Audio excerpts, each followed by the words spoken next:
దేవుని పరిశుద్ధమైన ఘనమైన శ్రేష్టమైన నామానికి మహిమ ఘనత ప్రభావాలు కలుగును గాక. ఆమేన్. లూకాసు వార్త 11వ అధ్యాయం. లూకాసు వార్త 11వ అధ్యాయం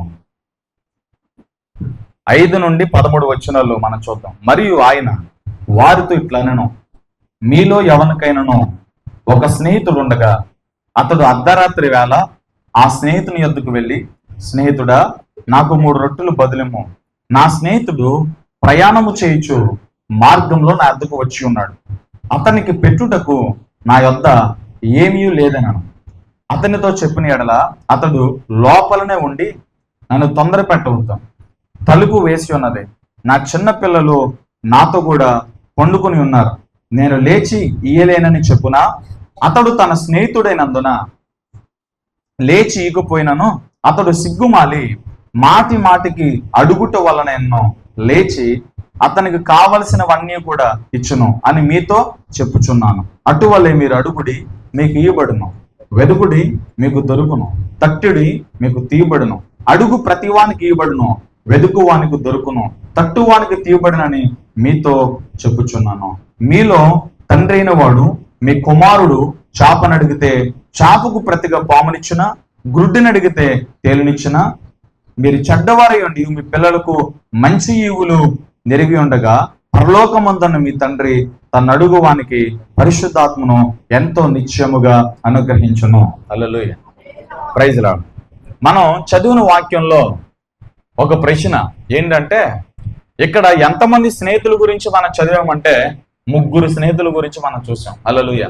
ఈ 3 స్నేహితుల యొక్క ఉపమానం యేసు ప్రభు చెప్పడానికి కారణం ఏంటంటే, యేసు ప్రభు శిష్యులు యేసు ప్రభు దగ్గరికి వచ్చి, యేసయ్య, యోహాను తన శిష్యులకి ప్రార్థన ఎలా చేయాలో నేర్పించాడు కదా, అలాగే మేము కూడా ఎలా ప్రార్థన చేయాలో మాకు ప్రార్థన చేయటం నేర్పించు అని యేసు ప్రభుని శిష్యులు అడిగారు. శిష్యులు అడిగినప్పుడు యేసు ప్రభు చెప్పిన మాట ఇదే, చూడండి ఒకసారి. ప్రార్థన చేయి నేర్పమని ఆయన అడిగిన 2వ వచనం. అందుకు ఆయన, మీరు ప్రార్థన చేయనప్పుడు, తండ్రి, నీ నామము పరిశుద్ధపరచబడును గాక, నీ రాజ్యం వచ్చును గాక, మాకు కావలసిన అనుదిన ఆహారము దినదినము మాకు దయచేయము, మేము మాకు ఇచ్చి ఉన్న ప్రతి వారిని క్షమించము, గనుక మా పాపములు క్షమించము, మమ్మును శోధనలోనికి తేకము అని పలుకుడని వార్త చెప్పను. అది చెప్పిన వెంటనే యేసు ప్రభు ఈ స్నేహితుని యొక్క ఉపమానం చెప్పినట్లు మనం చూస్తున్నాం. హల్లెలూయా. మనం యేసు ప్రభు చెప్పిన ఉపమానం, ప్రైజ్ లార్డ్ చెప్పండి, మనం యేసు ప్రభు చెప్పిన ఉపమానాన్ని కనుక మనం పరిశీలన చేస్తే దీనిలో మనకు 3 స్నేహితులు కనబడుతున్నాడు. మొట్టమొదటిగా ఒక స్నేహితుడు ఉన్నాడు. ఆ స్నేహితుడి దగ్గరికి ప్రయాణము చేయుచు ఒక వ్యక్తి అలసిపోయి సొమ్మసిల్లిపోయి ఆకలితో ఒక స్నేహితుడి దగ్గరికి వచ్చి, మొదటి స్నేహితుడి దగ్గరికి వచ్చి 2వ స్నేహితుడు అడుగుతున్నాడు, నేను ఆకలితో ఉన్నాను, అర్ధరాత్రి వేళ నేను ఇంటికి వచ్చాను తప్పగా, నేను ఆకలితో ఉన్నాను, నాకు తినటానికి ఏదైనా పెట్టు అని చెప్పి మొదటి స్నేహితుడిని 2వ స్నేహితుడు అడిగాడట.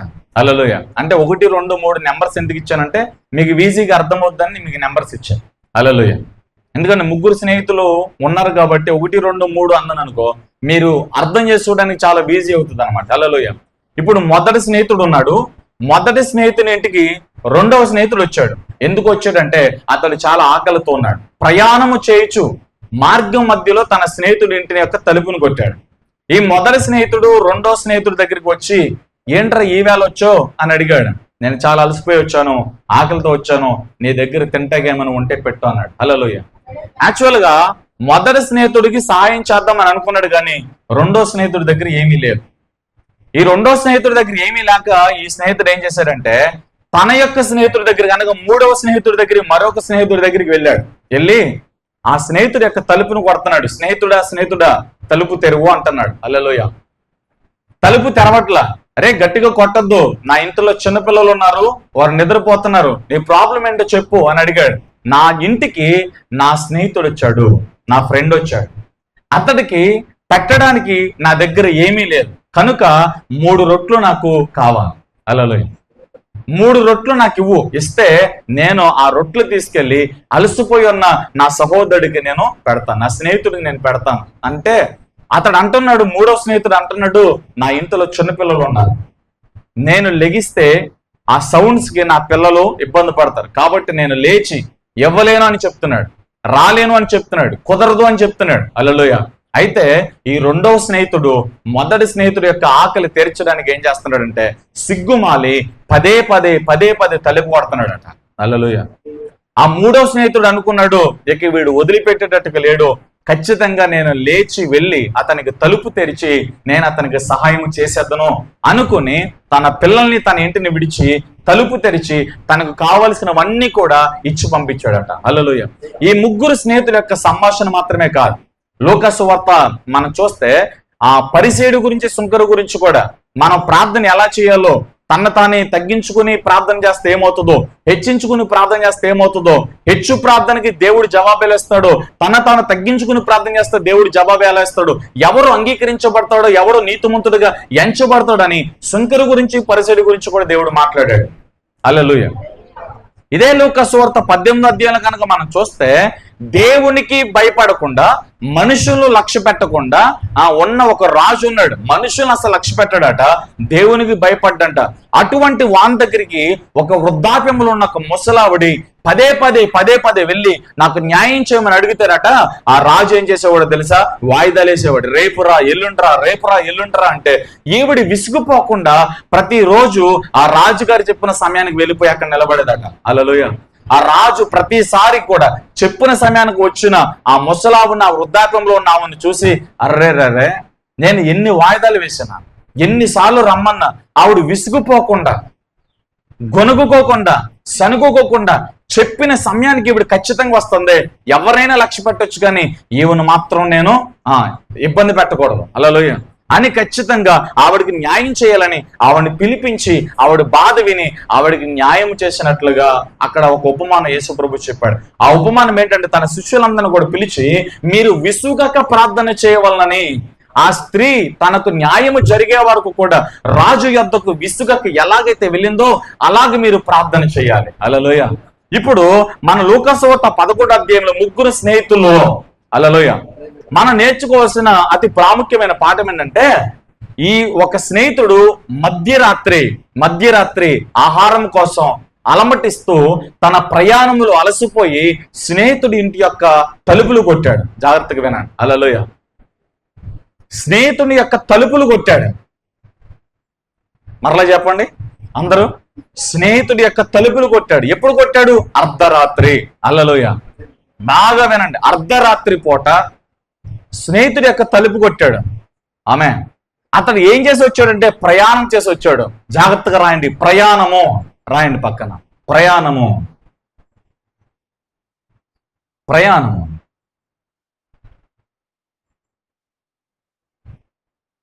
లోకంలో మన యాత్ర, మన విశ్వాస యాత్ర, మన జీవిత యాత్ర రాయండి.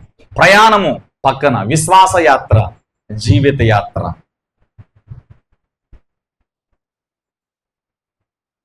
రాశారా? రైట్. హల్లెలూయా. ప్రయాణం చేశాడు. తర్వాత అలసిపోయాడు. సహాయము దొరకక అలసిపోయాడు. సహాయము దొరకక. జాన్ పీటర్ చదువుకున్నావు కదా, డైరీ మెయింటైన్ చేయి. రైట్. హల్లెలూయా. రాశారా? మొదటిగా ఏం రాశారు? ప్రయాణము రాశారు దాని పక్కన. తర్వాత విశ్వాస యాత్ర. అలసిపోయిన. ఓకే విశ్వాస యాత్ర, జీవిత యాత్ర, కుటుంబ యాత్ర, పరిశుద్ధ యాత్ర, రక్షణ యాత్ర, అనేక యాత్రలు దానికి అనుసంధానంగా ఉంటాయి. హల్లెలూయా. మొట్టమొదటి పాఠం ఏంటి? మీరు రాసిందేంటి? ప్రయాణము చేసి. రెండోదిగా అలసిపోయి. హల్లెలూయా. మూడోదిగా తలుపు కొట్టడం. ఓకే. ఈ మూడు పాఠాల గురించి పరిశుద్ధాత్మ దేవుడు చాలా క్షుణ్ణంగా మనతో మాట్లాడతాడు. హల్లెలూయా. ప్రయాణము చేసి. ఓకే. ఎప్పుడు ప్రయాణం చేశాడు? అర్ధరాత్రి అనేది ఒకటి రాయండి. అర్ధరాత్రి. ఒంటరి జీవితము, ముగించబడే జీవితము, కష్టాల్లోనికి, వడగండ్లలోనికి వెళ్ళిపోయిన జీవితం, ఇబ్బందులు కొలుములోనికి వెళ్ళిపోయిన జీవితం, కన్నీటిలోనికి వెళ్ళిపోయిన జీవితం. హల్లెలూయా. Praise Lord. గట్టిగా చేతులెత్తి చెప్పండి. ఈ 4 పాఠాల్లో అతి ప్రాముఖ్యంగా మనం 3 పాఠాలను టచ్ చేస్తామండి. 3 పాటలు చాలా ప్రాముఖ్యమైనవి. నిజమే, అర్ధరాత్రి అనేది దేన్ని సూచిస్తుందంటే చీకటిని సూచిస్తుంది. అర్ధరాత్రిని ఎప్పుడంటే చీకటి పడిన సమయాన్ని మనం అర్ధరాత్రి అంటాం. ఇప్పుడు ఈ అర్ధరాత్రిని మన ఆధ్యాత్మిక జీవితాన్ని దాన్ని ఎలా చూడాలి అంటే ఓడిపోయిన జీవితము, హల్లెలూయా, విరిగిపోయిన జీవితం, నలిగిపోయిన జీవితం, అప్పులను బట్టి, వ్యాధిని బట్టి, దుఃఖాన్ని బట్టి మనం నలిగిపోయినప్పుడు, కృంగిపోయినప్పుడు ఈ లోక యాత్రలో, ఈ లోక ప్రయాణంలో, మన విశ్వాస ప్రయాణంలో ఎందరో మనుషుల దగ్గరికి మనం వెళ్తాం, ఎందరో మనుషుల తలుపులు తడతాం, తెలిసిన వారి దగ్గరికి వెళ్తాం, స్నేహితుల దగ్గరికి వెళ్తాం, బంధువుల దగ్గరికి వెళ్తాం. వారి ద్వార గుమ్మముల ముందు నిలబడిన రోజులు ఎన్నో, హల్లెలూయా. వారి తలుపులు కొట్టిన పరిస్థితులు ఎన్నో. ఇదిగో నా ఇంటిలో ఈ కష్టం ఉంది, మీరు నాకు ఈ సహాయం చేయండి అని నీ బంధువుల దగ్గరికి వెళ్ళి అర్థించిన రోజులు నీకు జ్ఞాపకం రావట్లేదా? నీ స్నేహితుల దగ్గరికి వెళ్ళి నీ కష్టాలు చెప్పుకున్న రోజులు నీకు జ్ఞాపకం రావట్లేదా? నీ బంధువుల దగ్గరికి వెళ్ళి నీ కష్టాలు చెప్పుకున్న రోజులు నీకు జ్ఞాపకం రావట్లేదా? కానీ ఏ స్నేహితుడు నీకు సహాయం చేయాల, ఏ బంధువులు నీకు సహాయం చేయాల, ఏ ఇంటి వారు నీకు సహాయం చేయాల? ఇలాంటి అర్ధరాత్రి వేళ, ఒంటరి వేళ, అర్ధరాత్రి అనగా ఒంటరి వేళ, కన్నీటి వేళ, అంతా అయిపోయిన వేళ, ముగించబడిన వేళ, ఇక ఏది లేదు అంతా అయిపోయింది అనుకున్న వేళ నువ్వు సరైన స్నేహితుడి దగ్గరకు వచ్చి తలుపు కొట్టగలిగితే ఆ స్నేహితుడు తలుపు తెరవగలుగుతాడు. ఆ స్నేహితుడి పేరు నజరేయుడైన యేసు. హల్లెలూయా. ఈ మనుషుల సహాయము నీకు రాకపోవచ్చు, అధికారుల సహాయం నీకు రాకపోవచ్చు, ప్రభుత్వ సహాయం నీకు రాకపోవచ్చు, ఏ అధికారి సహాయం నీకు రాకపోయినా, ఏ మనుషుల సహాయం నీకు రాకపోయినా, నీ కోసము ప్రాణం పెట్టిన నజరేయుడైన యేసు అనే స్నేహితుడు నీకు సహాయం చేయుటకు ఖచ్చితంగా ఉపయోగపడే దేవుడు. హల్లెలూయా. నిజమైన స్నేహితుడు ఏం చేస్తాడు తెలుసా? తన స్నేహితుడి కోసం ప్రాణం పెడతాడు. ప్రాణము పెట్టిన వాడి కంటే నిజమైన స్నేహితుడు ఎవడో లేడక. హల్లెలూయా. మన స్నేహితుడు మన కోసం తన ప్రాణాన్ని పెట్టాడు, తన సమస్తాన్ని అప్పగించాడు. యేసయ్య మనల్ని దాసులుగా చూడాలి. మీరు దాసులుగా ఎంచగా మీరు నా స్నేహితులయ్యుందురు. హల్లెలూయా. మొదట మీరు దూరస్తులుగా, ఇప్పుడు సమీపస్తులు. మీరు ఎవరు అంటే దేవుని స్నేహితులు. మనం ఎవరు అంటే దేవుని స్నేహితులు. ఆయన రక్తము చేత విమోచించబడిన వారము, లోకం నుంచి వేరు చేయబడిన మనందరిని కూడా దేవుడు తన కుమారుడుగా, కుమార్తెగా అంగీకరించాడు. తనకు స్వభావంగా స్నేహితుడుగా కూడా అంగీకరించాడు. హల్లెలూయా. మీరు నా స్నేహితులు అని చెప్పాడు యేసయ్య. హల్లెలూయా. ప్రైజ్ లార్డ్ చెప్పండి. ఇప్పుడు ఈ ముగ్గురు స్నేహితులు ఒక స్నేహితుడు సహాయం కోసం వర్తించాడు. హల్లెలూయా. ఇతనికి సహాయం చేయడానికి అతని దగ్గర ఏమీ లేకపోతే అతడు మరొక స్నేహితుడి దగ్గరికి వెళ్ళాడు. నిజమే, ఈ లోకంలో ఎంత మంది మీద ఆధారపడిన గుడ్డివాడితో సమానం. ఒక గుడ్డివాడు మరొక గుడ్డివాడికి త్రోవ ఎలా చూపుతాడు? హల్లెలూయా. ఇప్పుడు దీంట్లో ఇద్దరు స్నేహితులు మనకి లోకము, లోక పరిచయాలు, లోక స్నేహితులు, లోక బంధుత్వాన్ని సూచిస్తుంది. ఓకే, మొదటి స్నేహితుడి దగ్గర ఏమీ లేదు, రెండవ స్నేహితుడికి రొట్టె ఇవ్వడానికి. ఇప్పుడు మొదటి స్నేహితుడి ఆకలి తీర్చడానికి రెండో స్నేహితుడు ఎవరి దగ్గరికి వెళ్ళాడు? మూడో స్నేహితుడి దగ్గరికి వెళ్ళాడు. నువ్వు అడి తిరిగి వెళ్ళినా, ఇటు తిరిగి వెళ్ళినా, వాళ్ళ దగ్గరికి వెళ్ళిన, వీళ్ళ దగ్గరికి వెళ్ళి ఎక్కడ సహాయం లేదు. నువ్వు చివరికి అక్కడ రావాలో తెలుసా? యేసు అనే స్నేహితుడి దగ్గరికి నువ్వు రావాలి. ఆయన తలుపు తెరుస్తాడైనా. అర్ధరాత్రి అంటే ఒంటరి జీవితము, నలిగిపోయిన జీవితం, చితుకుపోయిన జీవితం. నీ అర్ధరాత్రి జీవితంలో, నీ బ్రతుకు ముగించబడుతున్న సమయాల్లో నీ పక్కన ఎవరో లేకున్నప్పుడు, నీ జీవితంలో ఎవరో లేకున్నప్పుడు, నీ పక్షాన ఎవరో లేకున్నప్పుడు నీ పక్షముగా తలుపు తెరిచే మంచి స్నేహితుడే యేసు. నీ పక్షముగా వాద్యమాడే మంచి స్నేహితుడే యేసు. నీ పక్షముగా కార్యము జరిగించేవాడే యేసు. ఆయన తలుపు తెరిచే దేవుడు. ఆయన నువ్వు అడిగింది ఇచ్చే దేవుడు. నువ్వు అడిగిన దానికంటే, ఊహించిన దానికంటే అత్యధికముగా ఇచ్చే నిజమైన స్నేహితుడు, ప్రాణము పెట్టిన స్నేహితుడు నజరేయుడైన యేసు. ఆయన దగ్గరకు రాగలిగితే తలుపు తెరిచే దేవుడు నీ కోసం ఉన్నాడు. నీ కష్టాన్ని, నష్టాన్ని లాభంగా మార్చే దేవుడు నీ కోసం ఉన్నాడు. నిన్ను పోషించే విషయంలో, నీ బ్రతుకుని కట్టే విషయంలో, ఆలోచన చెప్పే విషయంలో, నీ మార్గంలో సరళ చేసే విషయంలో యేసుని మించిన స్నేహితుడు మరొకడు లేడు. హల్లెలూయా. అయితే ఈ స్నేహితుడు లాభము పొందడానికి, రొట్టె పొందడానికి, తన అవసరతలు తీర్చబడ్డానికి ఇతడు ఏం చేశాడు తెలుసా? సిగ్గు కూడా లేకుండా, సిగ్గును విడిచి, దాన్ని మన భాషలో కన్వర్ట్ చేయాలంటే విసుగక, అవసరత తీరే వరకు, ఇచ్చే వరకు, ఇవ్వబడే వరకు అతడు మాటి మాటికి తలుపు కొడతానే ఉన్నాడు, అడుగుతానే ఉన్నాడు. మనం దేవుని సన్నిధికి వెళ్ళి ప్రార్థన చేసేటప్పుడు ఈ అనుభవం మన జీవితంలో ఉండాలి. రాత్రి చెప్పాను, ఆసక్తితో కూడిన ప్రార్థన అన్నది చూసావా? హల్లెలూయా. అలాంటి మనసు మన జీవితంలో ఉండాలి.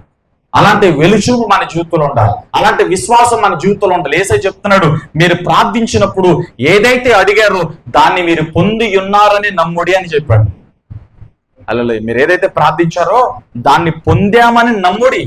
ఏ వ్యక్తి అయితే నమ్ముతాడో అది అతనికి ఇవ్వబడుతుంది. అదే మనం చదివాం కదా లోకసువార్త 11, అడుగు ప్రతి వానికి ఏమో చేయబడుతుంది, ఇవ్వబడుతుంది. నువ్వు అడిగితే ఇవ్వబడుతుంది. హల్లెలూయా. నువ్వు తట్టితే తెరవబడుతుంది, నువ్వు వెతికితే దొరకబడుతుంది. ఎక్కడ?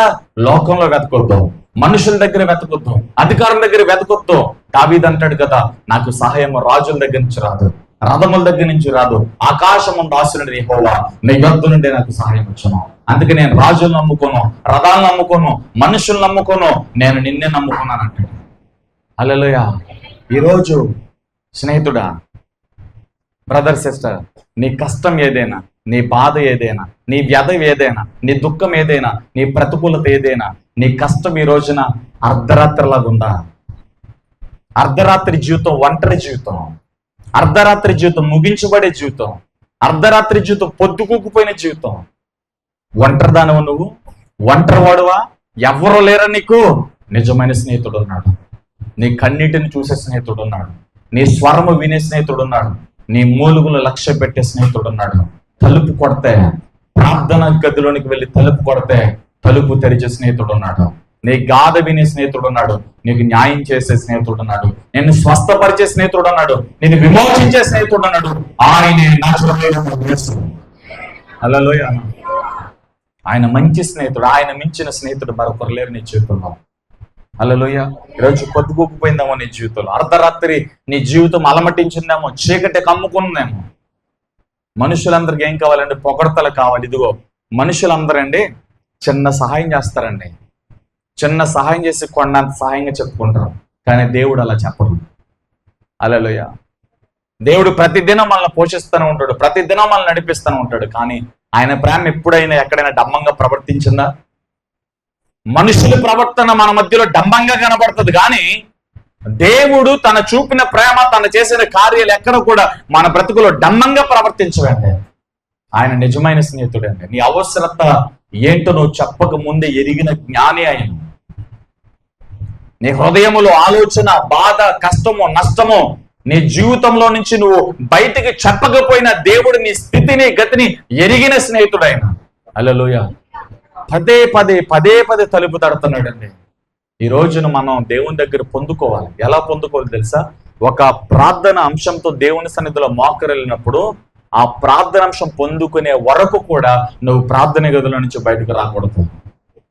నీ విశ్వాసం సన్నగిలిపోకూడదు. ఈ రోజున చాలా మంది ప్రార్థన చేయమంటేనండి భోజనం ముందు ప్రార్థన చేస్తారు, ప్రయాణానికి వెళ్ళేటప్పుడు ప్రార్థన చేస్తారు, ఏదైనా పని ప్రారంభించేటప్పుడు ప్రార్థన చేస్తారు, కానీ నిజముగా వారి జీవితంలో ఒక ప్రార్థనా గది కట్టే హృదయాన్ని కుమ్మరించి ఒక 2-3 గంటలు దేవునితో మాట్లాడేవారు ఎంతమంది ఉన్నారండి ఇక్కడ? ఏమండి, ఎంతమంది ఉన్నారండి ఇక్కడ? దేవునితో రోజు 1 గంట మాట్లాడుతానని చెప్పగలిగేవారు ఎంతమంది ఉన్నారండి? నిజంగా ప్రార్థన గదిలోనికి వెళ్ళంగానే అన్న దేవుడు నన్ను ఎత్తుకుంటాడన్నా, దేవుడు నన్ను హత్తుకుంటాడన్నా, ప్రార్థన గదిలో కారుతున్న నా కన్నీరంతా కూడా దేవుడు ఆదరిస్తున్నాడన్న, దేవుడు తుడుస్తున్నాడన్నా. లోకంలో వంట గదిలో, బట్టల గదిలో, లేకపోతే మనుషులతో సంభవించిన ఎప్పుడూ లేని ఆనందం, ఎక్కడ లేని సంతోషం, ఎక్కడ లేని సమాధానం, తృప్తి ప్రార్థన గదిలో నేను పొందుకుంటానన్నా ఎంతమంది సాక్ష్యం చెప్పగలుగుతారు? కోరహ కుమ్మరులు అంటారు, తండ్రి చేసినట్టుగా నేను ఉండను, నా తండ్రి నడిచినట్టుగా నేను నడవను, యెహోవాతో నిబంధన చేస్తాడు, నీ మందిరమే, నీ బలిపీఠమే నాకు ఆశ్రయం, నీ మందిరములో 1 దినము గడుపుట 1000 దినముల కంటే శ్రేష్టము, దుప్పే నీటి వాగుల కొరకు ఆశపడుతున్నట్లుగా నా దేవా నేను నీ కొరకు, నీ సన్నిధి కొరకు నేను ఆశపడుతున్నాను అన్నాడు కోరహ కుమారుడు. ఈరోజు ఎంతమంది చెప్పగలుగుతారు? మనుషుల మీద ఫిర్యాదులు చేయమంటే చేస్తారు, సావుకుల మీద ఫిర్యాదులు చేయమంటే చేస్తారు, ఎదుటి వారి నలుసులను ఎత్తికి దూలాలుగా ప్రకటిస్తారు. ఈ రోజు నువ్వు ప్రార్థన గది అనుభవం ఉందా? ప్రార్థన గదిలోకి వెళ్ళి దేవునితో నువ్వు మాట్లాడగలుగుతున్నావా? దేవుడు ఆదరించేది నువ్వు తెలుసుకోగలుగుతున్నావా? దేవుడు నీతో చెప్పాలనుకున్నది నువ్వు వివేచించగలుగుతున్నావా? దేవుడు తన చిత్తాన్ని, తన ఉద్దేశాన్ని నీ ముందు పెట్టాలనుకున్నప్పుడు దాన్ని నువ్వు గమనించగలుగుతున్నావా? హల్లెలూయా. ఈరోజు ప్రొద్దుగూకుపోయిన జీవితం, అర్ధరాత్రి జీవితం, చీకటి కమ్మని జీవితం నీదైతే బ్రదర్, ఉన్న పలంగా లేచి తలుపు కొట్టగలిగితే నీ జీవితంలో యేసయ్య తలుపు తెరుస్తాడు. ఎవ్వరు నీ కోసం తలుపు తెరవరు. చూడండి, ఉన్న పలంగా పరిస్థితి అంతా తారుమారైపోయి నువ్వు బాగా సహాయం చేసిన మనుషుల దగ్గరికి నువ్వు వెళ్ళావనుకో, ఒకప్పుడు వారికి ఏమీ లేదు, అంతా నువ్వే సహాయం చేశావు. నీ మూలంగా వాళ్ళు దీవించబడ్డారు. దాని దీవెనకు ప్రధాన కారణం నువ్వే. కానీ ఇప్పుడు నీ పరిస్థితి బాగా, అరే వారికి సహాయం చేశాను, వాళ్ళు నా ద్వారా దీవించబడ్డారు కదా, ఏదైనా చిన్న సహాయమే కదా, వాళ్ళని అడుగుదాం అని చెప్పి ఒకవేళ నీ నీ పరపతి అంతటిని కూడా వదిలిపెట్టి నీ మనసును చంపుకొని ఒకవేళ పొరపాటున తప్పేది లేక వాళ్ళ దగ్గరికి వెళ్ళి నువ్వు చేయి చాపేవనుకో, వాళ్ళు ఏమంటారు? చేస్తారా? చేసే రోజుల్లో ఉన్నామంటారా? చెప్పండి మీరే. హల్లెలూయా.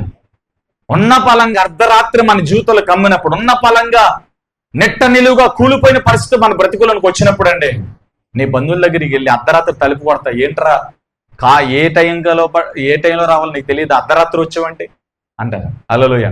ఒకవేళ మొహోటను బట్టి అర్ధరాత్రి వేళ తలుపు తెరిస్తే నీకు మంచం వేయాలని ఆలోచిస్తారు, నీకు భోజనం పెట్టాలని ఆలోచిస్తారు. అర్ధరాత్రి వేళ ఏముంటాయి? భోజనం ప్రిపేర్ చేయాలి. ఇప్పుడు వీళ్ళ కోసం స్థలాన్ని కేటాయించాలి, వీళ్ళకి మంచం వేయాలి, వీళ్ళకి మంచి చెడు చూడాలి, ఆతిథ్యం ఇవ్వాలి. లోపల ఎన్ని ఆలోచనలు ఉంటాయి ఉండవు? మీరే చెప్పండి. హల్లెలూయా. పోనీ నీ బంధువులు చాలా మంచోళ్ళు అనుకుందాం, అసలు వాళ్ళు చాలా గొప్ప వాళ్ళు అనుకుందాం. నువ్వు ఒకసారి వెళ్తావు, ఒకసారి మంచం వేస్తారు, ఒకసారి ఆహారం పెడతారు, రెండోసారి వెళ్తే పెరుగు పలచబడదంటారా? చెప్పరండి, పడదంటారా? పెరుగు పలచబడదండి. హల్లెలూయా. ఫస్ట్ సారి టక్కని తెరిచేశారు తలుపు, రెండోసారి ఆలస్యంగా తెరుస్తారు, మూడోసారి ఇంకా ఆలస్యంగా తెరుస్తారు, నాలుగోసారి తలిపే తెరవబడదు. హల్లెలూయా. Praise lord. నువ్వు ఏ సమయములో, ఏ అర్ధరాత్రి వేళ, ఏ ఒంటరి వేళ, ఏ కన్నీటి వేళ, ఎలాంటి కుప్పగొలిపోయిన పరిస్థితుల్లో యేసు అని పిలవగలిగితే నీ కోసం తలుపు తెరిచి చేతులు చాపి నీ దగ్గర దిగొచ్చే నిజ స్నేహితుడు యేసు. ఆయన నిజమైన స్నేహితుడు. హల్లెలూయా.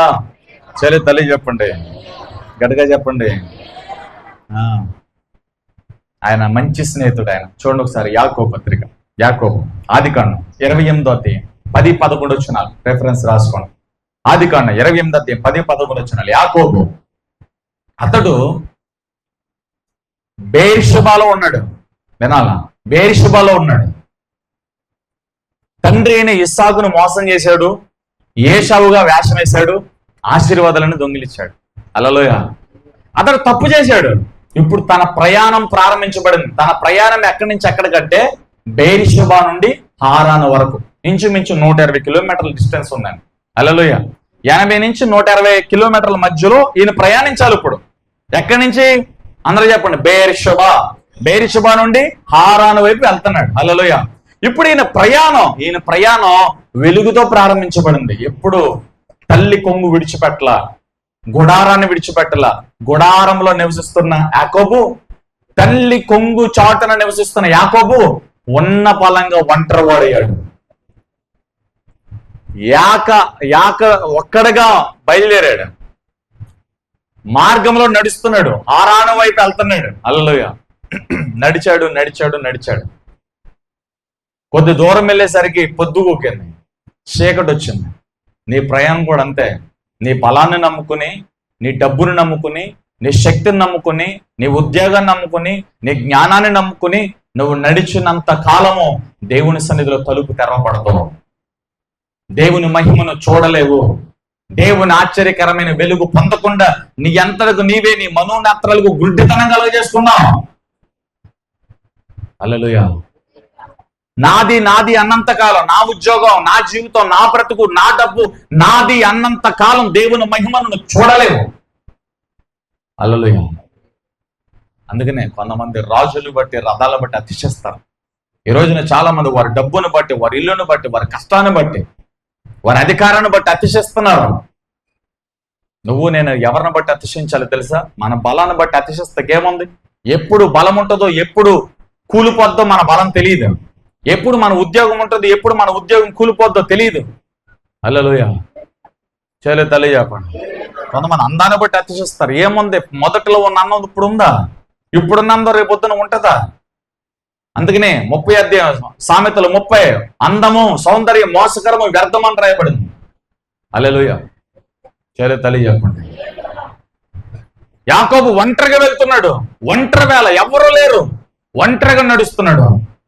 మధ్యరాత్రిలో చీకటి వచ్చింది.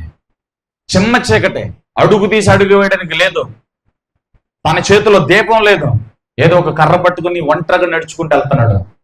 నడవాలంటే మార్గం కనపడాలి కదా, నడవాలంటే వెలుగు ఉండాలి కదా. వెలుగు లేదు యాకోబు జీవితంలో. చీకటి అలమటించింది, చీకటి కమ్ముకుంది. నక్కల అరుపులు, కుక్కల అరుపులు వినపడుతున్నాయి. హల్లెలూయా. చూడండి, అర్ధరాత్రి వేళ ఏదైనా కొత్త ప్రాంతానికి మనం వెళ్తున్నప్పుడు మనకి ఎంత భయంగా ఉంటుందండి. బండి మీద వెళ్తున్నప్పుడు కూడా ఎంత లైటింగ్ ఉన్నా సరే దూరం నుంచి అయ్యో మనకు కనపడుతున్నట్టుగా ఆకారాలు కనపడుతూ ఉంటాయి. అంటే భయం. నడుచుకుంటూ వెళ్తున్నా, ఏదైనా కొత్త ప్లేసులకు వెళ్తున్నా మనకు భయం ఉంటుందా లేదా? హల్లెలూయా. వీధి దీపాలంటే కొన్ని చోట్ల ఎలక్ట్రిసిటీ కన్వీనియంట్గా ఉన్న ప్రాంతాల్లో, ఏదైనా వీధి దీపాలంటే కొన్ని ప్రాంతాల్లో కటికి చీకటి ఉంటుంది. చీకటిలో మనం ఎలా నడవగలుగుతాం? యాకోబు తన ప్రయాణంలో బేరిషబా నుండి హారాను ప్రయాణంలో చీకటి కమ్ముకుంది. పక్కన ఎవరన్నా ఉంటే తోడుంటేనండి ఆ చీకటిలో ఆ మాట ఈ మాట మాట్లాడుకుంటూ వెళ్ళొచ్చు. ఏమండి, అర్థమవుతుందా? చీకటిలోనికి ఎవరు వస్తారు చెప్పండి? నీకు డబ్బు ఉన్నప్పుడు, పదవి ఉన్నప్పుడు, బలం ఉన్నప్పుడు, అధికారం ఉన్నప్పుడు, అన్నీ ఉన్నప్పుడు అందరూ నీ దగ్గరకు వచ్చి వీడు మావాడే అని చెప్తారు. హలో, భుజం మీద చేసి వీడు మావాడే, మా అన్నయ్య అవుతాడు, మా తమ్ముడు అవుతాడు, మా పెన్నాన్న అవుతాడు, వీడు మావాడే అంటాడు. హల్లెలూయా. కానీ చీకటి ఉన్నప్పుడు, అన్ని పోయినప్పుడు మావాడు అన్నవాడు వచ్చి మావాడు అంటాడా? మీరు చెప్పాలి. అంటాడా? అండవు. లోక ప్రేమ అది, స్వార్థపు ప్రేమ అది. హల్లెలూయా. కొద్ది తలగేలెత్తు వాక్యం వినండి. పంది తలగే దించుకుని ఉంటది, మనం పందులం కాదు. హల్లెలూయా. దేవుని ఆత్మ మనలో నివసిస్తుంది. మనం దేవుని సంబంధంలో దేవుని వాక్యాన్ని ధైర్యంగా వినాలి. దైవజనుడు ముఖం పెట్టి వినాలి.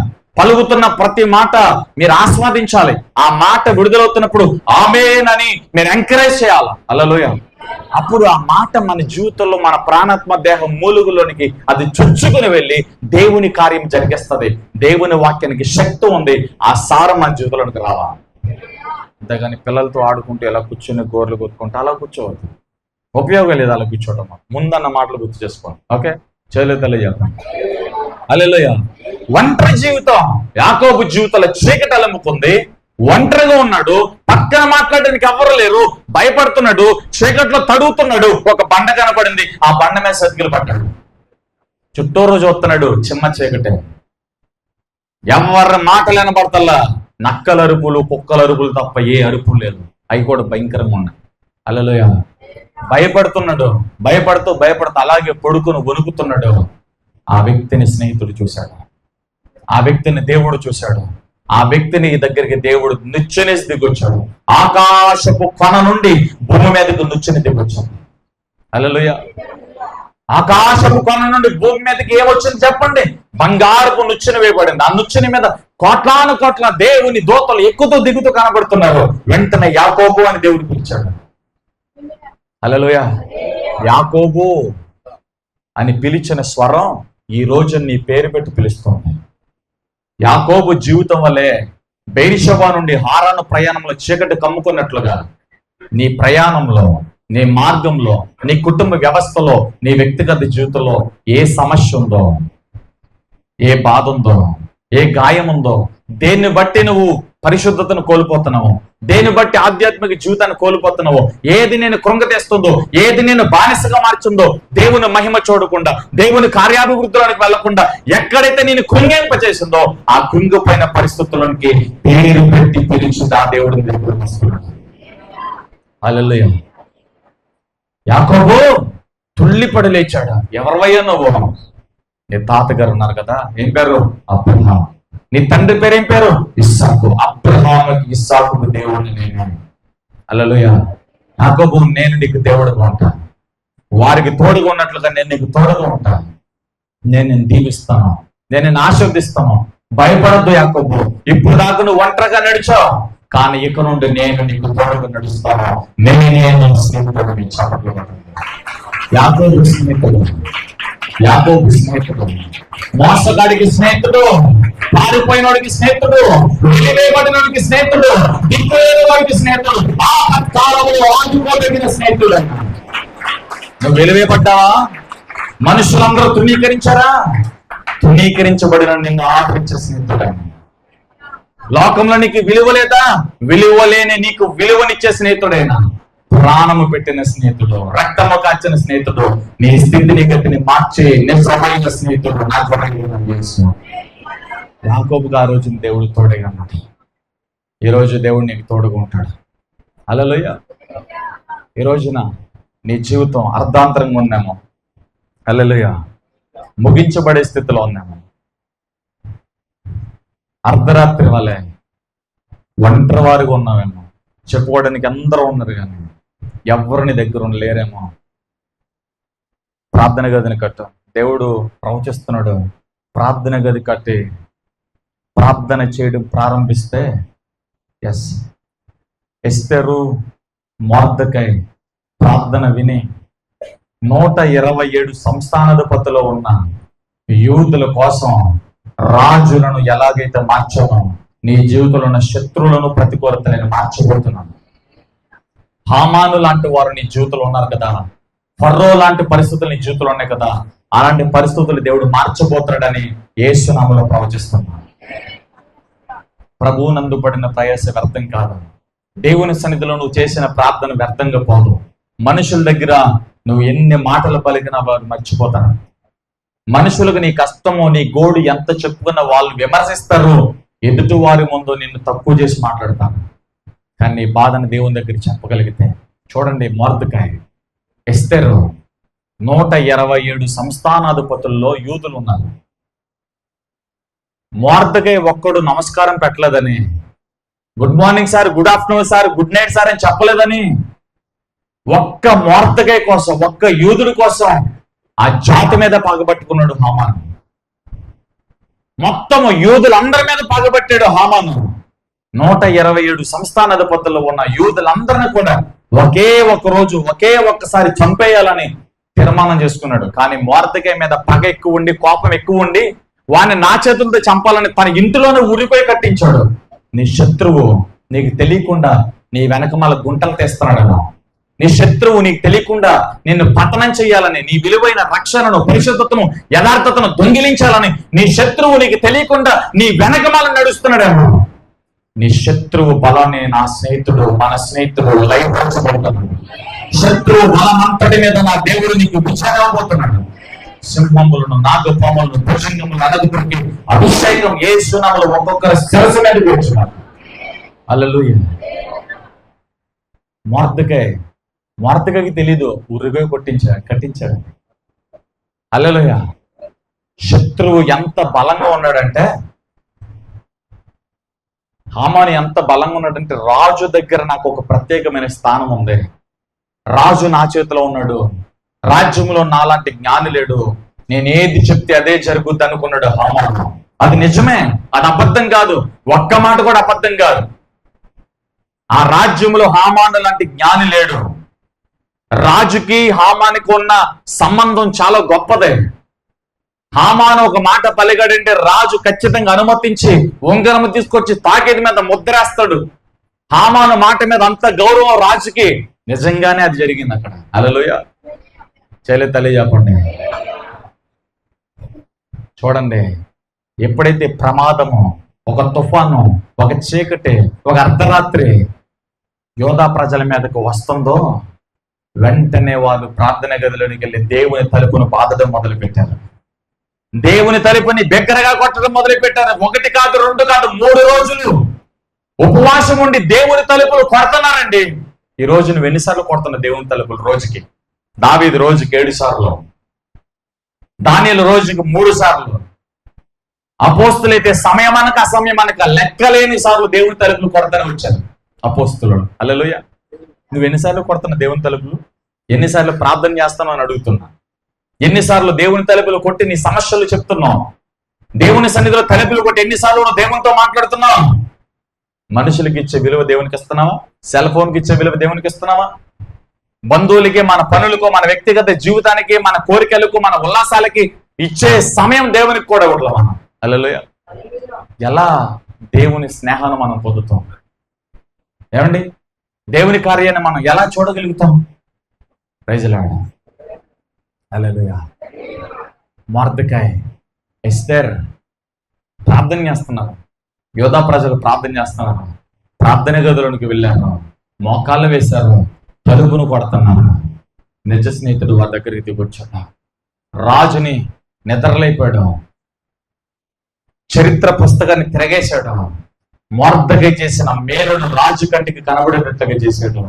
ఏ శత్రువు అయితే పేటరెక్కాడో అదే శత్రువుని తీసుకొచ్చి ఆ శత్రువు చేతనే మొర్దెకాయ్ని తన ప్రజలకు కనపరిచేటట్టుగా చేశాడు. రెప్పపాటుల్లో దేవుడు హామాన్ ఆలోచన మార్చేశాడు. శత్రువు పన్నాగాన్ని కూల్చేశాడు. శత్రువు కుతంత్రాలు కూల్చేశాడు. నీ జీవితంలో ఎన్ని సంవత్సరాలు ఏలుబడి చేసే శాపమే కావచ్చు, ఎన్ని సంవత్సరాల నుంచి నేను అణిచివేసే బంధకాలే కావచ్చు, రెప్పపాటు సమయంలో తుత్తోనీలుగా నా దేవుడు మార్చిపోతున్నాడు. యాకోబు దేవుడే మనకు ఆశ్రయం. చెప్పండి, యాకోబు దేవుడే మనకు ఆశ్రయం. యాకోబు దేవుడే మనకు ఆశ్రయం. యాకోబు దేవుడే మనకు ఆశ్రయం. ఆయన మనకు ఆశ్రయం. రాజులు, రథాలు మనకు లేవు. మనకు ఆశ్రయం యాకోబు దేవుడే. మన పక్షంగా పోరాడేది యాకోబు దేవుడే. మనకు విజయం ఇచ్చేది యాకోబు దేవుడే. ఈరోజు పొద్దుగోకపోయిందని చూద్దాం. అర్ధరాత్రి చీకటి కమ్ముకుందని చూద్దాం. తలుపు కొట్టు, స్నేహితుడు ఉన్నాడు. నీ కోసం ప్రాణం పెట్టిన స్నేహితుడు ఉన్నాడు. నీ స్వరం వినే స్నేహితుడు ఉన్నాడు. నీ కన్నీటిని చూసే స్నేహితుడు ఉన్నాడు. నీ మూలుగులు వినే స్నేహితుడు ఉన్నాడు. ఆయన యేసు నిన్ను ప్రేమిస్తున్నాడు. ఆయన నీ కోసం ప్రాణం పెట్టాడు. ఆయన నీ కోసమే ఈ వాక్యాన్ని విడుదల చేస్తున్నాడు. నీ కోసం ఈ వాక్యం ద్వారా దేవుడు చేతులు చాచి పిలుస్తున్నాడు. నువ్వు ఏ పాపంలో ఉన్నా, ఏ బలహీనతలో ఉన్నా, నీ పాపమును దేవుడు మరొకసారి క్షమిస్తాడు. పోగొట్టుకున్న మహిమను దేవుడు మరలిస్తాడు. పోయిన అభిషేకం దేవుడు మరలిస్తాడు. పోయిన కృపావరాన్ని దేవుడు మరణానికి ఇస్తాడు. పోయిన తలంతం దేవుడు మరణానికి ఇస్తాడు. నిజ స్నేహితుడు తప్పుపోయిన కుమారుడు తిరిగి వచ్చినట్లుగా నువ్వు రాగలిగితే, స్నేహితుని తలుపు కొట్టగలిగితే, నిన్ను చేర్చుకునే స్నేహితుడు ఆయన. ఎంత మోపే స్నేహితుడు కాదు, నేరాల మోపే స్నేహితుడు కాదు, నీ తప్పును ఎత్తుగా చూపించే దేవుడు కాదైనా. నీ తప్పుని, నీ పొరపాటును క్షమించి నిన్ను రక్షించే స్నేహితుడైనా, నీ స్థితి మార్చే స్నేహితుడైనా, నీ తలరాత్రులు మార్చే స్నేహితుడైనా, నీ కన్నీటి నాట్యంగా మార్చే స్నేహితుడైనా, నీ గోధుల పిల్లనిగా మార్చే స్నేహితుడైనా, వాగ్దానం నెరవేర్చుటలో ఆయన మించిన నిజ స్నేహితుడు మరొకడు లేదు. ఆయనకు చాలిన స్నేహితుడు మరొకడు లేదు. ఆయనే నా చదివేది యేసు. ఆయన అందరికి చాలిన దేవుడు. హల్లెలూయా. కొంతమందిలో చీకటి పని చేస్తున్నారు. కొంతమంది మనోనేత్రాలు ముయ్యబడి ఉన్నాయండి. వాక్యం అయిన తర్వాత వారి కోసం నేను ప్రార్థన చేస్తున్నాను. దేవుడు వారు దేవుని మహిమను చూడబోతున్నారు. సరే తల్లి చెప్పండి బాగా. హల్లెలూయా. ఇంకా బాగా చెప్పండి అండి, గట్టిగా చెప్పండి అండి. అది విషయం రూతు మనందరికి తెలుసా? చీకటి కమ్ముగల మగదిక్కు లేని కుటుంబం పోతే రూతు దగ్గరికి దేవుడు బోయస్ నడిపించలేదా? హల్లెలూయా. నడిపించాడా లేదా? చీకటి బ్రతుకులకి వెలుగుని తీసుకొచ్చాడు. ఈరోజు రూతులాగా చీకటి కమ్మిన మన బ్రతుకులోనికి బోయాజు అనే యేసు స్నేహితులు రాబోతున్నాడు. ఆయనకి చోట ఉంటే, ఆయనకు చోట ఉంటే మరణం కమ్మిన వేళ హల్లెలూయా సమాజ మందిరపు అధికారి ఇంటిలోనికి ఒక వెలుగుగా, ఒక జీవంగా వచ్చాడు. మరణము ఖాళీ అయిపోయింది, ఏడుపు ఖాళీ అయిపోయింది, గుళ్ళు చేసేవారి స్థితి ఖాళీ అయిపోయింది. మరణము కమ్మిన ఇంటిలోనికి జీవం వచ్చినట్లుగా, గొల్లి చేసి ఏడ్చే వారి స్థితిలోనికి సంతోషము నవ్వు వచ్చినట్లుగా, దుఃఖము కలిగిన ఇంటిలోనికి ఆనందం వచ్చినట్లుగా నిజ స్నేహితుడి దగ్గరికి వచ్చి తలుపు కొట్టు. నీ రోగం ఏదైనా, మరణం ఏదైనా, వ్యాధి ఏదైనా, నీ రిపోర్ట్స్ మార్చే దేవుడైనా, నీ అవయవాలను మార్చే దేవుడైనా, నీ రోగాలన్నిటిని కూడా లయపరిచే దేవుడైనా, ఆరోగ్యం ఇచ్చే దేవుడైనా చేతులెత్తే, చేతులెత్తే. హల్లెలూయా. ఎత్త న్యాయాధిపతుల గ్రంథంలో మనకు కనపడతారు కదా. తండ్రి ఒకడు, తల్లులు ఇద్దరు. తండ్రి చచ్చిపోతాడు.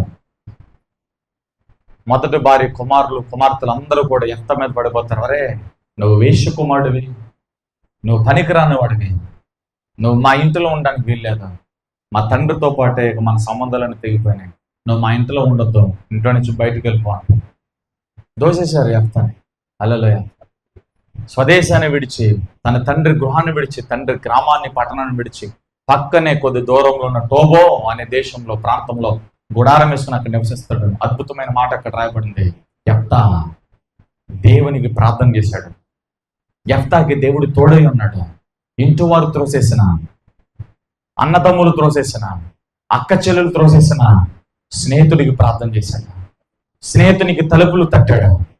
స్నేహితుడు తలుపు తెరిచాడు. స్నేహితుడు యెఫ్తాలో నివసించాడు. ఆ స్నేహితుడు యేసు.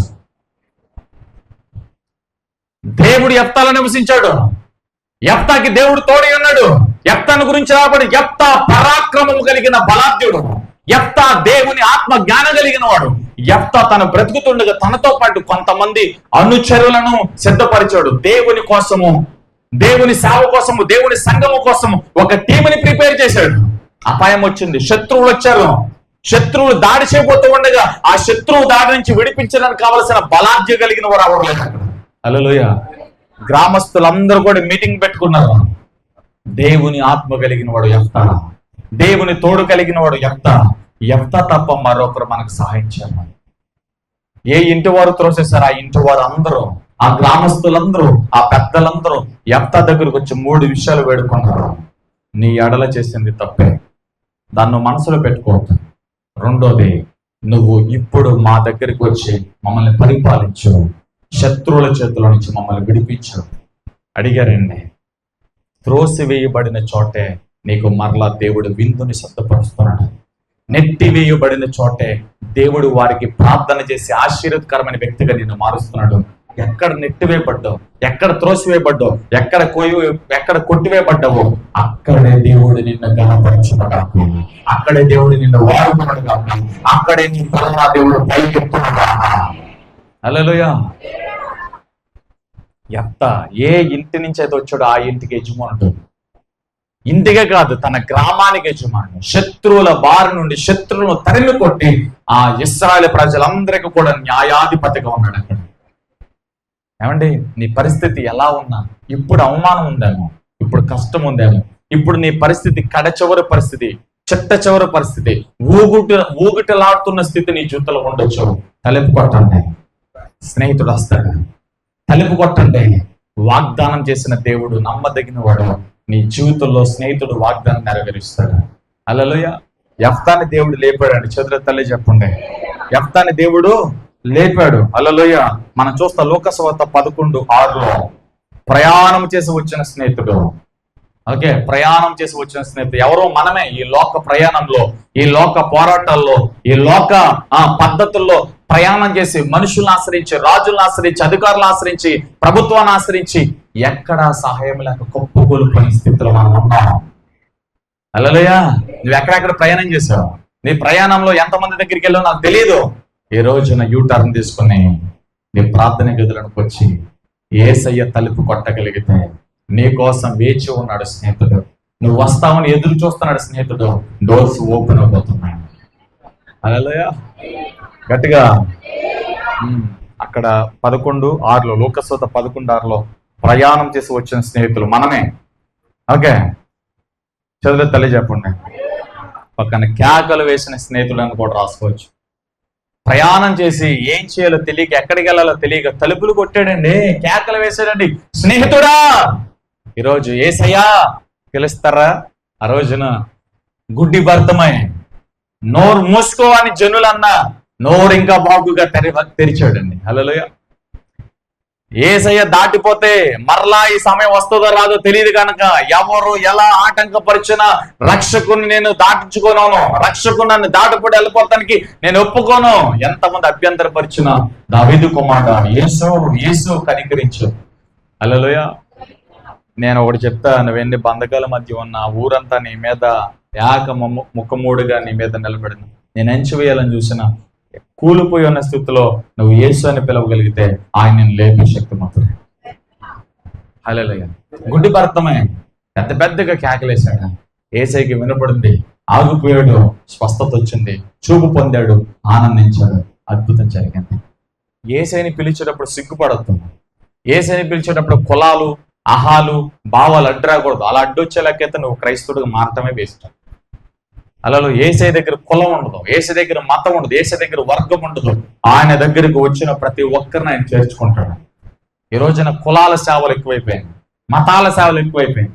ఎక్కడికక్కడ విభజన జరిగిపోతుంది. యేసు ప్రభు కులాలకు సంబంధించిన దేవుడుగా, పరిశుద్ధ గ్రంథం ఎక్కడ కులం అనేది మెన్షన్ చేయబల్ల. యేసు ప్రభు అందరికీ దేవుడు, అన్ని జనులకి దేవుడు, అందరికీ దేవుడు. ఒక ఇశ్రాయేల్ దేవుడే కాదు, యేసు ప్రభు సర్వవాళి మానవులకు దేవుడైన. హల్లెలూయా.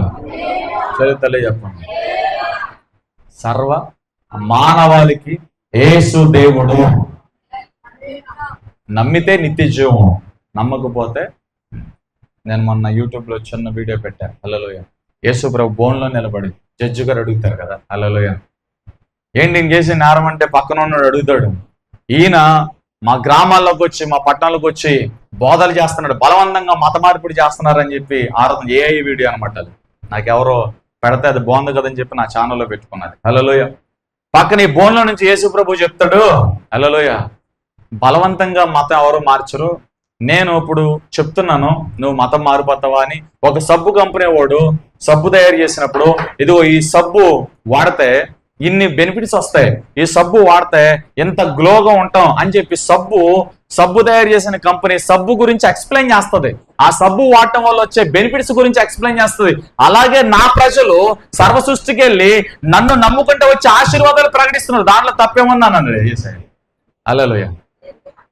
ఒక పెన్ను కంపెనీ వాడు, ఒక సెల్ ఫోన్ కంపెనీ వాడు పబ్లిసిటీ చేసుకుంటాడు, ఇదిగో యాపిల్ ఫోన్లో, ఐఫోన్లో, లేకపోతే ఈ వివో ఫోన్లో, ఈ సామ్సంగ్ ఫోన్, ఎన్ని ఫీచర్స్ ఉన్నాయి అని చెప్పుకుంటే అది ప్రచారం ఎలా అవుతుంది, తప్పు ఎలా అవుతుంది, దాంట్లో ఉన్న ఫ్యూచర్స్ చెప్తున్నాడు.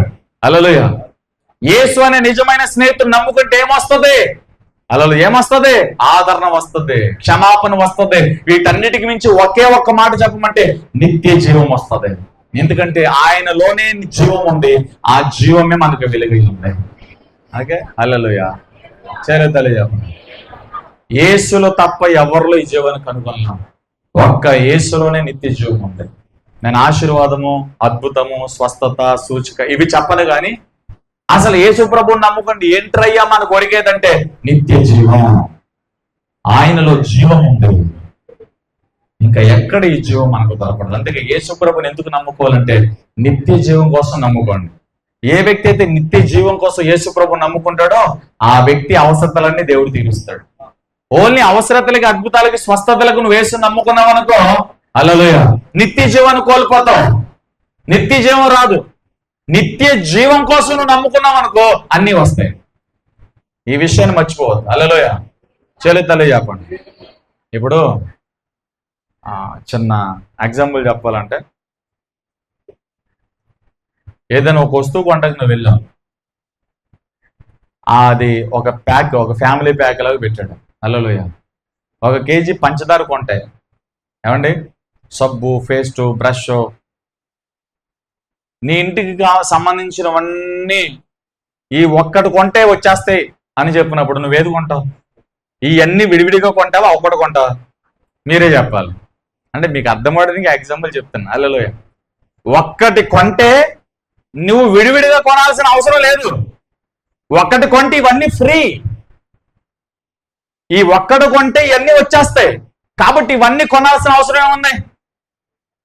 హల్లెలూయా.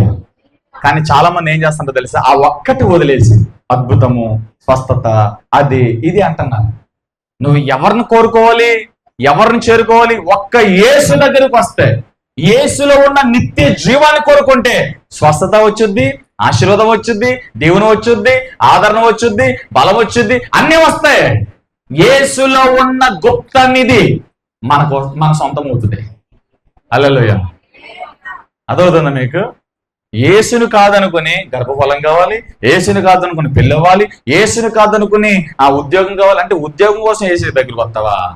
గర్భఫలం కోసం యేసు దగ్గరికి వస్తావా? పెళ్లి కోసం యేసు దగ్గరికి వస్తావా? హల్లెలూయా. యేసు దగ్గరికి ఎందుకు రావాలి బ్రదర్ చెప్పండి? ఏ విధము చేతనైనా నువ్వు ఏ విధమైన స్వస్థత కోసం వచ్చావో నాకు తెలియదు, కానీ ఈ రోజు దేవుడు సూటిగా సువార్త చెప్తున్నాడు. యేసు దగ్గరికి ఎందుకు రావద్దు తెలుసా? నిత్య జీవం కోసం రండి. ఆయన నిత్య జీవం ఇచ్చే దేవుడు. ఆయన ఒక్కడే ఇది ఇవ్వగలడు, ఇంకెవరు ఇవ్వలేరు. యేసు ఒక్కరే నిత్య జీవం ఇవ్వగలిగిన దేవుడు. ఆమేన్ చెప్పండి. ఆమేన్. యేసు ఒక్కరే నిత్య జీవం ఇవ్వగలిగిన దేవుడు. ఆయనలో నిత్య జీవం ఉంది. హల్లెలూయా. ఈరోజు కేకలు వెంట యేసయ్యా అని ప్రార్థన గదిలోనికి వెళ్ళి కేకలు, కానీ కేకలేమని చెప్పి కూర్చొని ఇంట్లో వాళ్ళందరూ కూర్చొని కాకులు వెళ్తున్నట్టుగా కేకలు వేసారనుకో, పక్కనున్న వాళ్ళందరూ కూడా ఏంటి ఎవరైనా పోయారని మీ ఇంటికి వచ్చేస్తారు. అలాగా అది కేకలు వేయడం అంటే హృదయాన్ని పగల కొట్టాలి, హృదయాన్ని తెరవాలి, హృదయాన్ని దేవుని సన్నిధిలో కుమ్మరించాలి.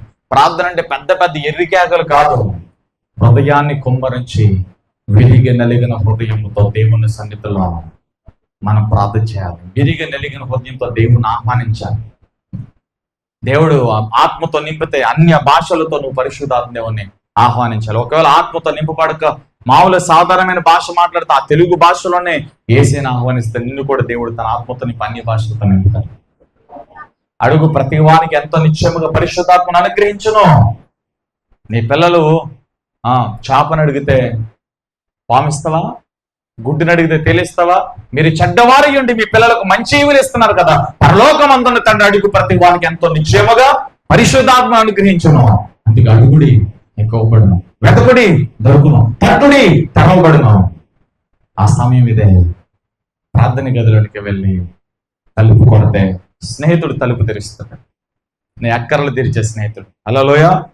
దీంట్లో 3 విషయాలు. ఒకటి, ప్రయాణము చేసి వచ్చి కేకలు వేసిన స్నేహితుడు, అది మనమే.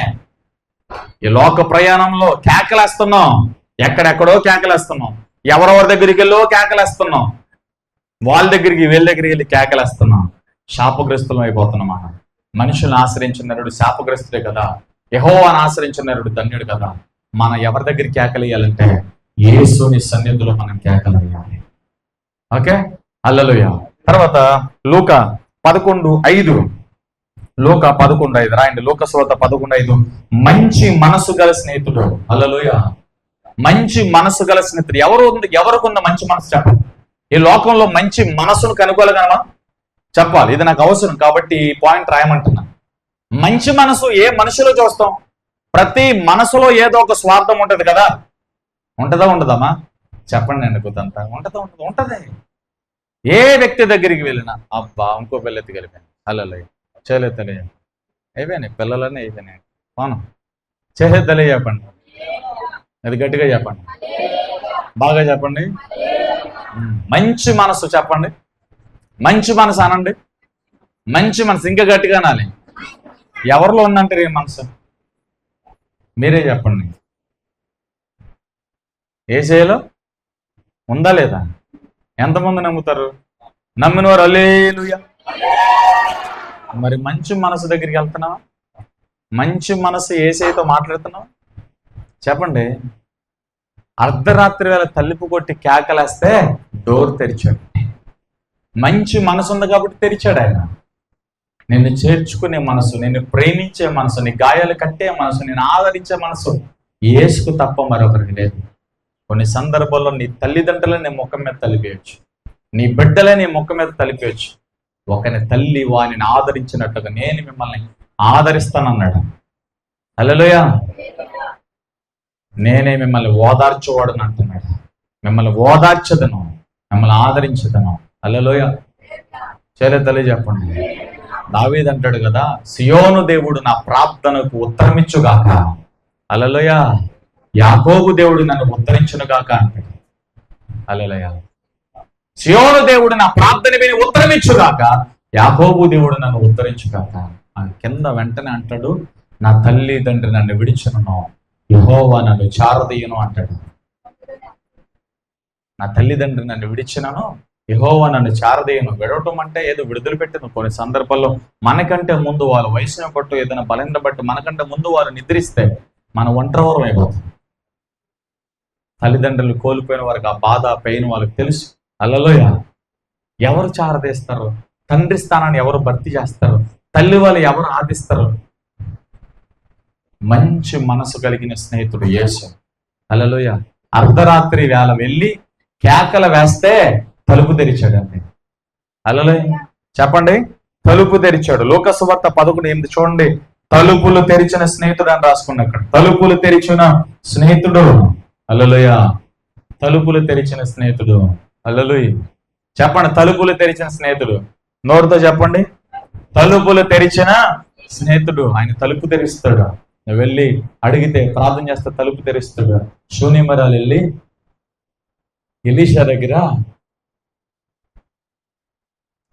దూరం నుంచి చూసిన ఎలీషా గేహజీని పంపించి షూనేమిరాల్లో ఉంది ఆవిడేనంటావా? అవునయ్యా ఆవిడే. ఎదుర్కొని క్షేమంగా ఉన్నావా అని అడుగు, సమాచారం ఏంటో తెలుసుకుని పైకి రా అంటాడు. గేహజీ ముందుగా పరిగెత్తుకుంటూ వెళ్ళి షూనేమిరాలను ఎదుర్కొని, అమ్మా అంతా క్షేమమేనా అంటే అంతా క్షేమమే అంటది కానీ ఏది చెప్పదు. హల్లెలూయా. నేను అర్జెంట్గా దైవజన్ని కలవాలంటది. గేహజీ తీసుకెళ్తాడు పైకి. అమ్మ చెప్పంటే దైవజన్ దగ్గర మాట్లాడుతుంది. నేను అడిగాను పిల్లోని నెమ్మని. నేను చేసిన పరిశుద్ధ పరిచర్యను బట్టి, పరిశుద్ధుల ఉపచారమును బట్టి నీవే కదా వెళ్తూ నా సమస్య ఏంటో తెలుసుకుని, పిల్లలేరని తెలుసుకుని నువ్వే కదా ప్రార్థన చేసి ప్రవచించి దీవించి వచ్చే వసంతకాలం కల్లా వచ్చే ఏటకల్లా ఒక పిల్లోడు పుడతాడు నువ్వే ప్రవచించావు కదా. నేను అడగలేదే, నువ్వే ఇచ్చావు పిల్లోడిని. ఇప్పుడు ఆ పిల్లోడు జబ్బు పడి చచ్చిపోయాడు. నా భర్త కూడా తెలీదు. నేను అర్జెంటుగా నేను కలవాలని చెప్పి పనివాడితో బండి కట్టించుకుని ఆగకుండా చాలా వేగంగా వచ్చాను. నా కొడుకు చచ్చిపోయాడు. ఏం చేయాలి నాకేం అర్థం కావట్లేదు. దుఃఖంతో చీకటితో హల్లెలూయా ప్రయాణం చేసుకుంటూ వచ్చింది. వినాలి, ప్రయాణం చేసుకుంటూ వచ్చింది. పనివాడితో చెప్పింది ఈ ప్రయాణం చాలా ప్రముఖమైన ప్రయాణం. మార్గంలో ఎక్కడ బండి ఆపొద్దు, ఆపమనే వరకు నువ్వు ఆపొద్దు. ఎంత వేగంగా వెళ్ళగలుగుతూ అంత వేగంగా వెళ్ళు. ఈరోజు దేవుడు నీతో మాట్లాడుతున్నాడు. యేసయ్య దగ్గరికి వచ్చేటప్పుడు ఆయన నుండి నిన్ను వేరు చేసే ఉద్యోగమే గాని, ఆయన నుండి నేను వేరు చేసే పనే గాని, ఆయన నుండి నేను వేరు చేసే మనుషులే గాని వీటన్నిటిని వదిలిపెట్టగలిగితే దేవుని ద్వారము తెరవబడుతుంది.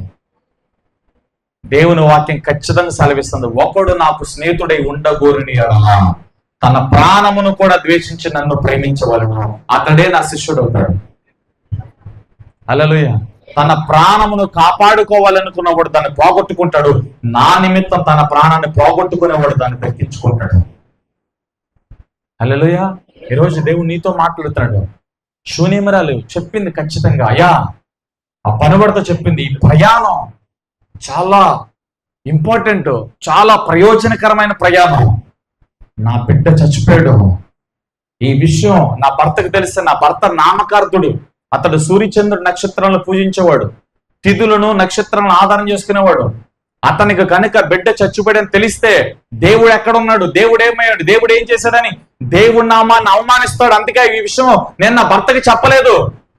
ఈ ప్రయాణం చాలా ఇంపార్టెంట్. బండిని ఎక్కడ సులువుగా తోలొద్దు. నువ్వు ఎంత వేగంగా వెళ్ళగలుగుతా అంత వేగంగా వెళ్ళు. నేను ఆపమనే వరకు నువ్వు ఆపద్దు. దైవజనుని చేరుకునేంత వరకు కూడా, దేవుని సభకమును చేరుకునేంత వరకు కూడా ఈ ప్రయాణం ఆగకూడదు. శూన్యమని చెప్పింది అదే, అస్సలు బండి ఆపొద్దు. ఈరోజు నువ్వు వెతకాకపోతున్నావు. దేవుని వెతికే క్రమంలో, దేవుని వాక్యం చదివే క్రమంలో, దేవుని అర్థం చేసుకునే క్రమంలో, దేవుని సేవించే క్రమంలో ఎల్లమ్మ మాటలు, పుల్లమ్మ మాటలు, ఎదురువారి మాటలు, వెనకవారి మాటలు ఎందుకు వింటున్నావు? హల్లెలూయా.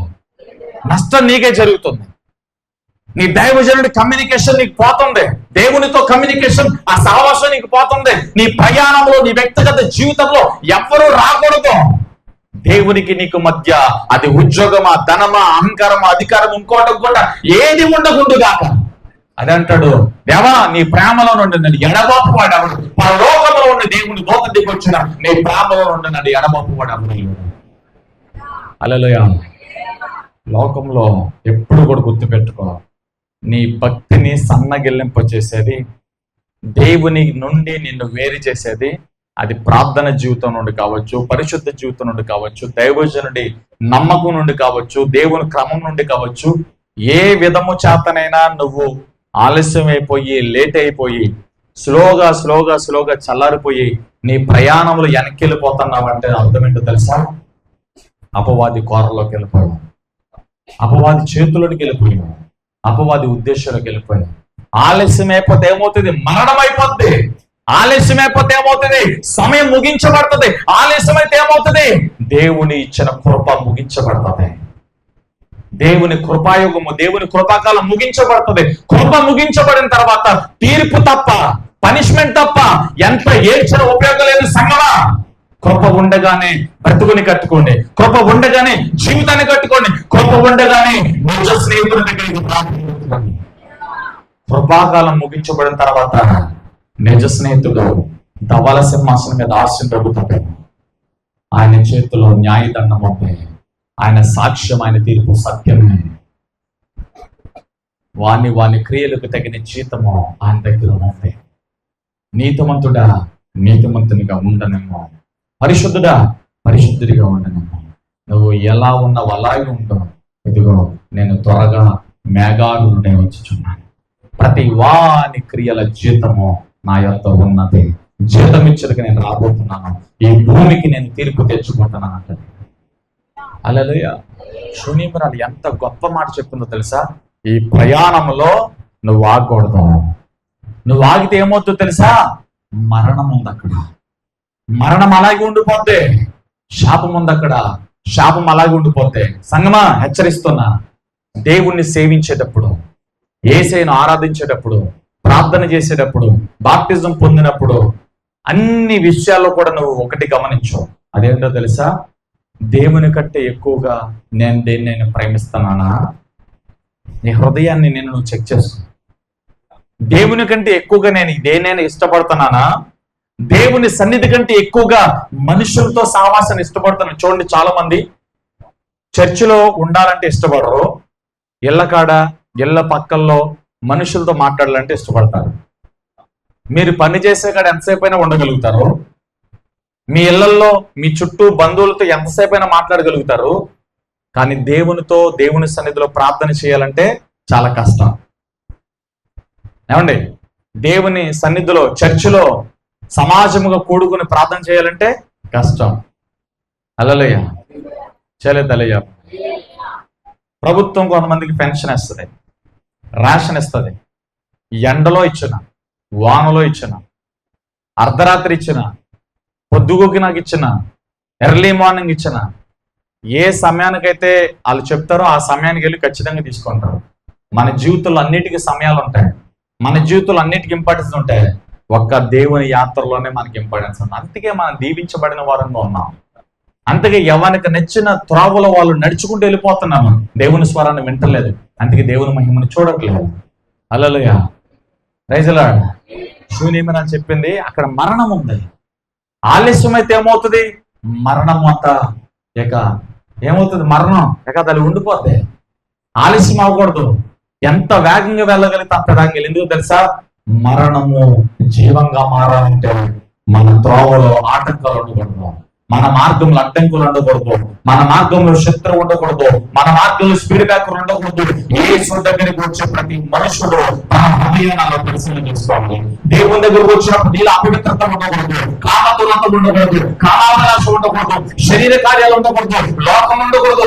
లోకంలో ఉన్నది నీలో ఉండకూడదు. అది ఉంటే దేవుని ప్రేమ నీలో ఉండదు, దేవుని సన్నిధి నీలో ఉండదు, దేవుని మహిమ నీలో ఉండదు, దేవుని ప్రభావాన్ని చూడలేవు. ఇంకా పళ్ళు కొరుకుండా కూర్చోమంటే నేను ఎవడేం చేయలేదు. హల్లెలూయా. ఇంటికి లోకి ఏడుస్తావు. ఎందుకు ఏడుస్తావు? ప్రార్థన గదిలోనికి వెళ్ళి ఏడుస్తావు.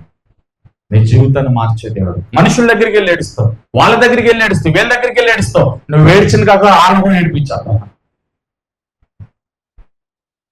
అలా ఆదరిస్తారా? ఓదారుస్తారా? నీతో పాటు వాళ్ళు కూడా ఏడవాలి. లేకపోతే నీ ఏడుపు వాళ్ళకి నవ్వుగా మారు.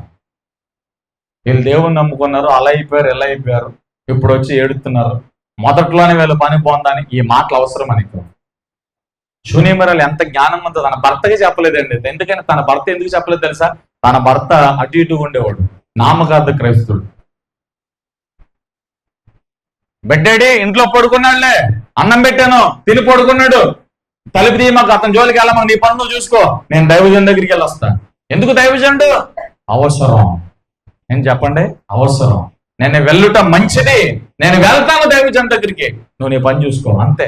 పనుని పిలిచింది, బండి కట్టమంది, బండి ఎక్కింది, చెప్పిన స్టేట్మెంట్ ఇదే, నేను ఆపమనే వరకు ఆపుతాను.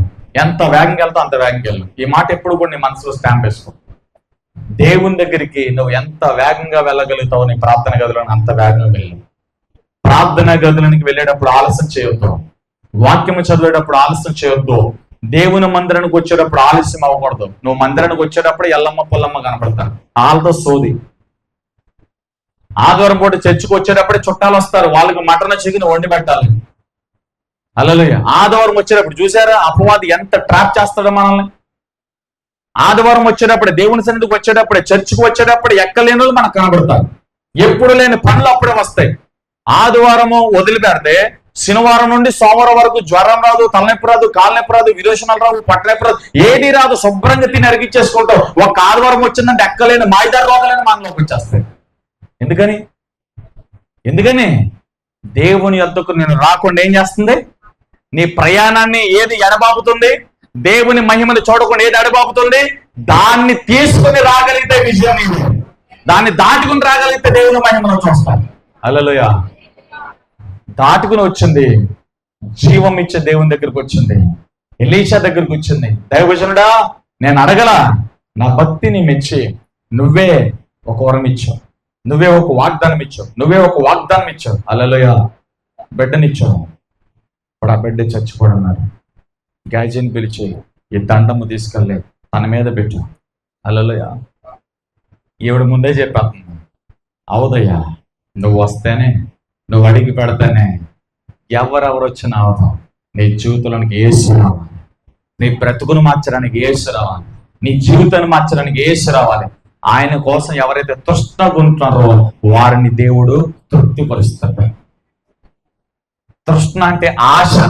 ఎవరైతే ఆశతో ఉంటారో వారి ఆశను దేవుడు తీరుస్తాడు. హల్లెలూయా. సరే, గ్యాజీ దండం పట్టుకుని ముందెళ్ళాడు. శూన్యమరాలు తీసుకుని వెనక మళ్ళా ఎలీషా వెళ్తున్నాడు. మార్గ మధ్యలో మెట్టాడు. పని అవ్వలేదు. దైవజనుడు, నీవిచ్చిన దండం పెట్టాను కానీ ఉలుపు లేదు, పలుకు లేదు. ఆడు ఎలా పడున్నాడో అలాగే పడున్నాడు. హల్లెలూయా. దైవజనుడైన ఎలీషా ప్రార్థన గదులోనికి వెళ్ళి తల్లి అయిన శూనేమిరాల్ని బయటికి పంపించాడు. ప్రార్థన గదిలో ఎవరో లేరు, ఒక్కడే ఉన్నాడు. ఎలీషా మరణం. చెప్పండి, ఎలీషా మరణం. అందరు చెప్పాలి, ఎలీషా. చెప్పండి, ఎలీషా మరణం. ఎలీషా మరణం. మరణం ఉంది. మరణమున్న గదిలోనికి ఎలీషా వెళ్ళాడు. చేతులు ఎత్తాడు. ఆ బిడ్డ మీద పారజాచాడు. దేవుని ఆహ్వానించాడు. నిత్య జీవమైన యేసు దగ్గరికి వచ్చాడు. మరణము జీవంగా మారింది.